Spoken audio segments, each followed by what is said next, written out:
This past November and December, many of you participated in the 4th annual 2016 Michigan Economic Outlook Survey. One of the authors of the survey, Margaret Baker, managing partner in the Baker Strategy Group.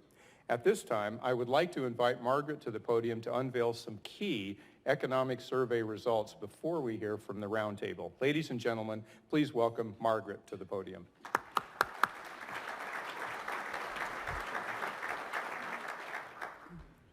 Thank you, George, and happy 2016 to all of you. We are delighted to be here to present the results of the 4th annual Michigan Economic Outlook Health Check. Our program's aim is to take a quick pulse on the economic health of our state by collecting feedback from leaders on how we can make our communities, and therefore Michigan as a whole, great places to attract and grow vibrant businesses. We partner with chambers across the U.S. and Canada who invite their members to take the survey, since we recognize that chambers play a vital role in promoting business growth in their communities. Thanks are due to a number of key supporters, including, of course, Steve Gregorian and Beth Chappell of the Detroit Economic Club, also the Honorable Sandy Barua of the Detroit Regional Chamber, Rick Baker of the Grand Rapids Area Chamber, Diane Keller of the Ann Arbor Ypsilanti Regional Chamber, Ron Kitchens of Southwest Michigan First, Amy Robertson of the Greater Albion Chamber, and all the way up in the UP, Amy Klickner of the Lake Superior Community Partnership. Thank you also to our program partners, Larry Eiler of Eiler Communications, Don Hart of Move Communications, and Jimmy Shao of Logic Solutions.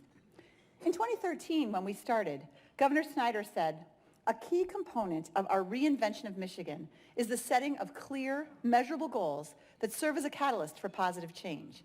That's why independent barometers, such as the Economic Outlook Survey, are valuable tools." This year, 154 chambers across the U.S. and Canada participated, and we collected a total of 2,128 individual responses. Respondents represent business, nonprofit, and government, with the highest percentage, 76%, coming from the business sector. From Michigan, we had 308 responses, and these responses will be the focus today. To measure the economic outlook, we asked individuals to rate their company outlook using a 1 to 10 scale indexed from 0 to 100. Michigan's 3-year outlook is 77. While this outlook is only on par with the rest of the country, it is up 11 points from the beginning of 2013. With regard to their plans for Michigan, Michigan companies are relatively optimistic. 57% say their company plans to hire more people in 2016, compared to 43% for all respondents. And 61% say their company plans to grow within the state this year, compared to 53% overall. Not surprisingly then, Michigan businesses' likelihood to recommend Michigan as a great place to grow a business is up 5 points from 2013 and holding steady from last year at 73. It is understandable that they would recommend Michigan when we see what they say about our state. A score of 66 for being on the right track, for example, is 8 points above the aggregate.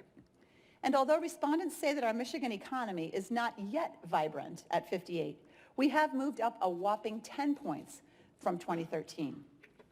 When they rated their region within Michigan, the 9-point drop since 2013 in the item, "My region has an unparalleled quality of life," is a concern.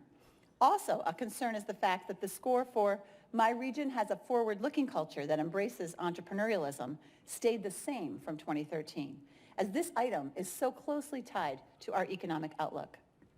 Perhaps looking at priorities for 2016 might give us a window into how to improve these crucial measures. Respondents were asked to indicate their top priorities for 2016 from a given list. The top 3 are the same as last year: fix roads and bridges, attract and retain top talent, and improve education.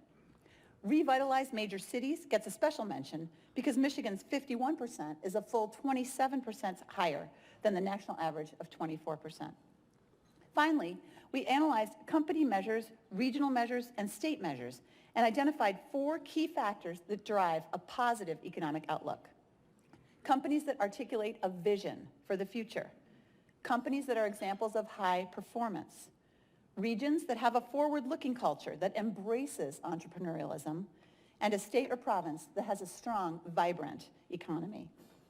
So for 2016, we offer recommendations at 3 levels. At the state level, focus on roads, talent, and education.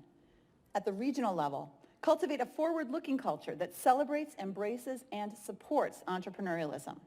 This includes entrepreneurial thinking within organizations as well as social entrepreneurs. It's a shift in mindset.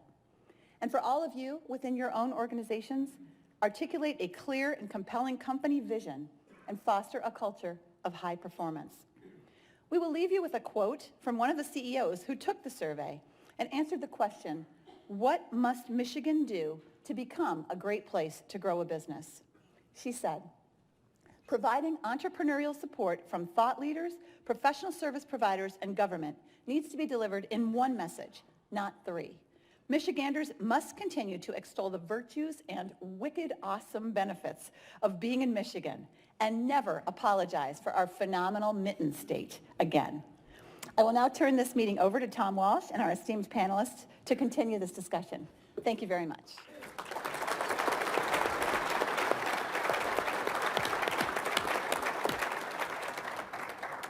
Thank you so much, Margaret.